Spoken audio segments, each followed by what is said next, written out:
It's the end of the day with Ray. Hello, my friends. I got to remind everybody, please subscribe to my YouTube channel. Thank you very much. Hey, I want to do a quick survey before I get started on today's video. What do you dislike more? Constant emails from print manufacturers telling you to sign up for their subscription ink program? Or the people that call your cell phone all times a day trying to sell your car warranty on a car you haven't had for 10 years? Which one drives you crazy? Folks, that was just my way to remind everybody in the Document Imaging channel that if you're working with an overreaching OEM who's constantly asking you for data, customer data, contact information, and that same OEM is constantly emailing users, you really ought to be careful about what kind of data you're giving the OEM. Just something to think about. But this weekend I put an article out there on LinkedIn, and the article was titled, "Should the Document Imaging channel become a franchise system?" And the more I think about this, the more I want to talk about it because it's an exciting opportunity, especially for these large mega dealers.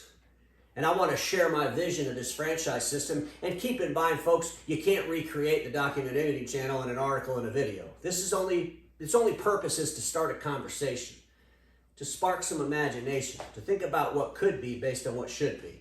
And that's the purpose of what I'm doing here today. So we all know who the OEMs are in the space, right? And you know, ladies and gentlemen, for decades, these OEMs, they had all the power.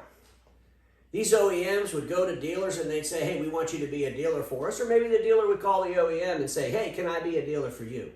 But at the end of the day, the OEM had the power to sign you up and the OEM had the power to cancel you. The OEM also told you exactly what you were going to sell. In other words, you had no say in the equipment that you delivered to the marketplace. If you signed up with that OEM, you delivered their equipment. If you signed up with an OEM and that OEM didn't have an A4 product line as a great example, you were stuck with their A3 product line.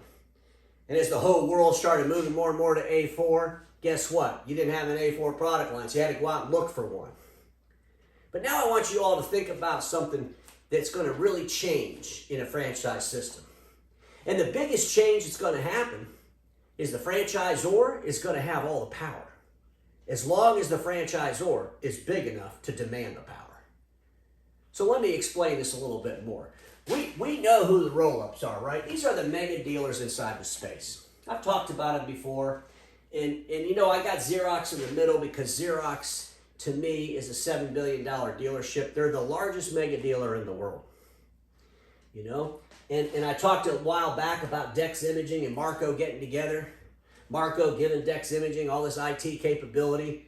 Together, those two would be close to $1 billion in revenue. You know, and when you're $1 billion in revenue, you got a little bit of power with the OEMs. But I want to talk about a franchise system where it's not about $1 billion in revenue, where it's about $3 or $4 billion in revenue. And I want you all to imagine along with me. So imagine that Dex Imaging, Marco, and Ubio gets together.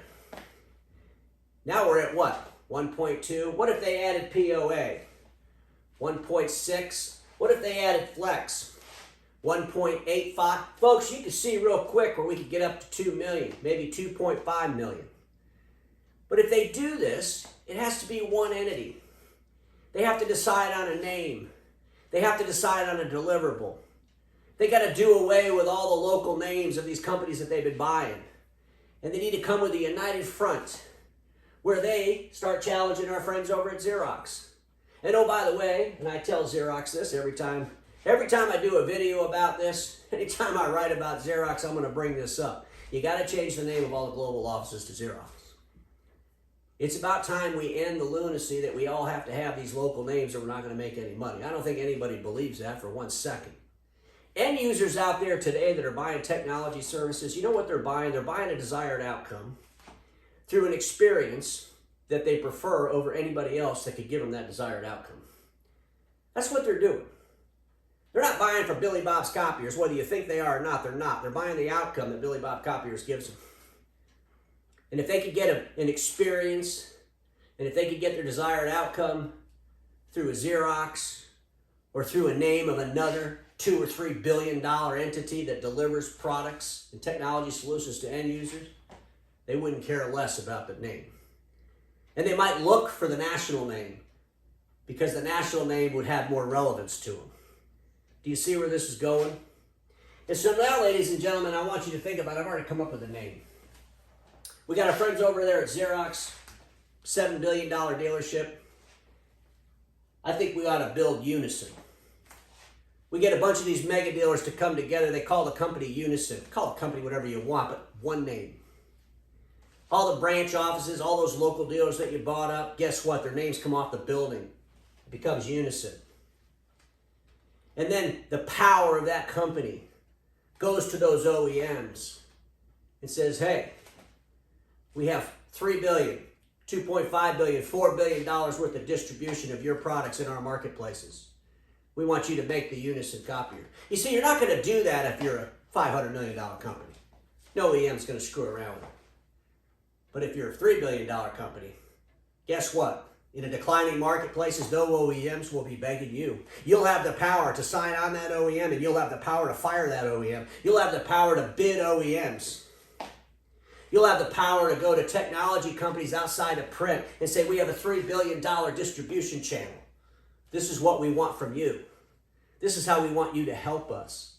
But ladies and gentlemen, none of this is going to happen if all the executives in these organizations are focused on building print companies. If the executives in these organizations are focused on building technology business services companies, it'll work. If all these organizations within the Unison family are delivered exactly the same way, exactly the same products, exactly the same service contracts, everything is exactly the same and scalable, and the processes are repeatable, you'll win. You'll win, and you'll gain the power. A franchise system would allow those local business owners to become part of something much bigger than them. And they're not concerned about having their name on the door. They're concerned about making money, making profits, providing for their local employees and their families. They don't care about the name. And quite honestly, most franchisees go with the franchise that has the greatest, what? The greatest visualization in the world, right? You're not going to sign up with a franchise that's a little tiny franchise. If you're going to sign up with a franchise, you want it to be a massive franchise. And so if you think about where I'm going with this, we have really switched the power if this works.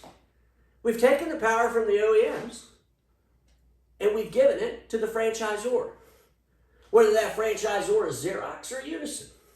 They now have the power and power they never even could have imagined before. Because quite honestly, the way we're doing it now, running around town, buying up a dealer, letting them keep their name and all this nonsense, it's not working. And all those aspirations that these roll-ups had before the virus, well, they have to realize that post-virus, none of that stuff's going to happen.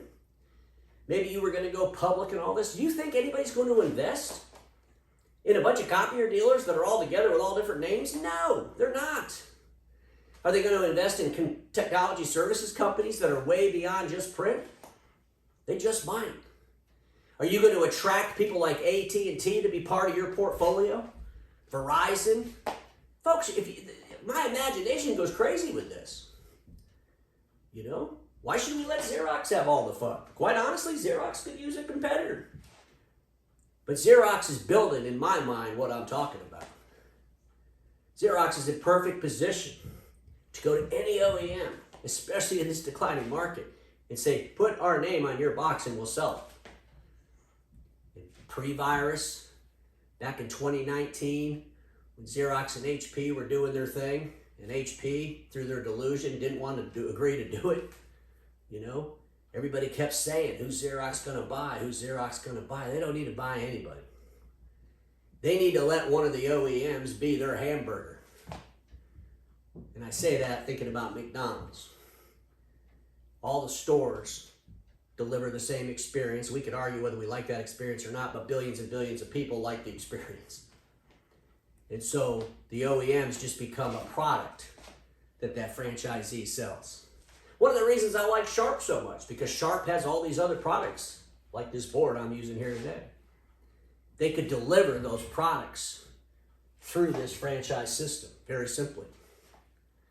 So ladies and gentlemen, if you're in these mega dealers, and you're one of those dealers that maybe one of these mega dealers bought, and you're having conversations that sound a whole lot like the conversations that were going on pre-virus, I'd probably really consider exiting that roll-up as quick as possible. If you're part of one of these roll-ups and they're talking about the future, and they're talking about things beyond print, and they're bringing people in that don't even know what print is, and these people they're bringing in that don't even know what print is are leaders, I'd start thinking maybe they got something here. But the biggest concern I have, you got Xerox at $7 billion. You're not going to do it with a $1 billion dealership. It needs to be 3 or 4 billion. The roll-ups have to figure out how to talk to each other.